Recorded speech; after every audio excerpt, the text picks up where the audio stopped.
Ya. Nah, tolong bujuk saya supaya sholat. Puasa saya lakukan, semua saya lakukan kecuali sholat. Ketika Allah perintahkan ibadah-ibadah yang lain, itu cukup perintah ayat saja turun. Allah perintah haji, ayat saja turun. Allah perintah puasa, ayat saja turun. Allah perintah bayar zakat, ayat saja turun. Tapi ketika Allah perintah sholat, tidak boleh ayat turun. Nabi dijemput oleh dua malaikat, kemudian diajak naik ketemu dengan Allah untuk menerima perintah ini. Kenapa? Karena perintah ini sangat penting.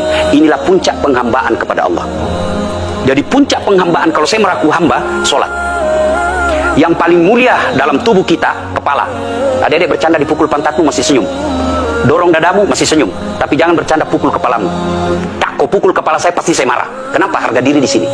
Tapi ketika kita sholat, anggota tubuh yang paling mulia, kepala, rendahkan seperti kakimu.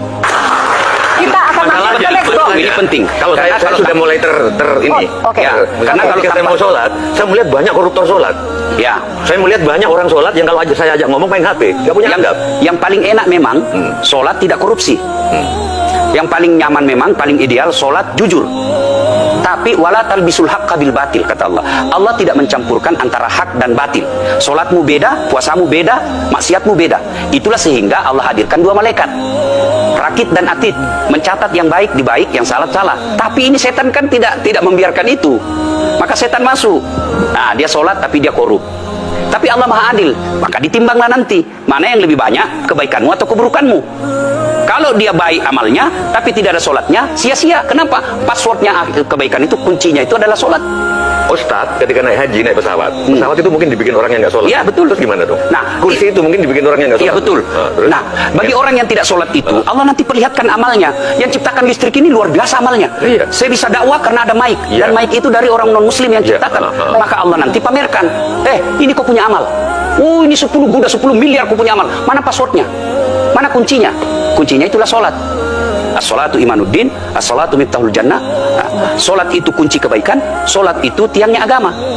Sebuah bangunan, dia bisa berdiri tanpa dinding. Sebuah bangunan, dia bisa kokoh tanpa atap. Tapi ketika bangunan tidak punya tiang, pasti tidak kokoh. Tiang itulah dalam agama, sholat. Dia tidak husuk, tidak ada urusan. Allah tidak hitung kamu husuk atau tidak. Kamu datang deh sujud sama saya. Ya, sudah sholat, idealnya dia bersih. Karena tidak mungkin sholat kalau dia tidak wudhu. Tapi kok ada orang sholat tapi jorok, buang sampah sembarangan. Itulah keberhasilan setan menggoda kita. Itulah sebabnya kita minta perlindungan kepada Allah. Kenapa ketika melontar 3 jumroh? Orang haji kan melontar 3 jumroh. 1 tiang, 7 batu. Kenapa tidak dikumpul saja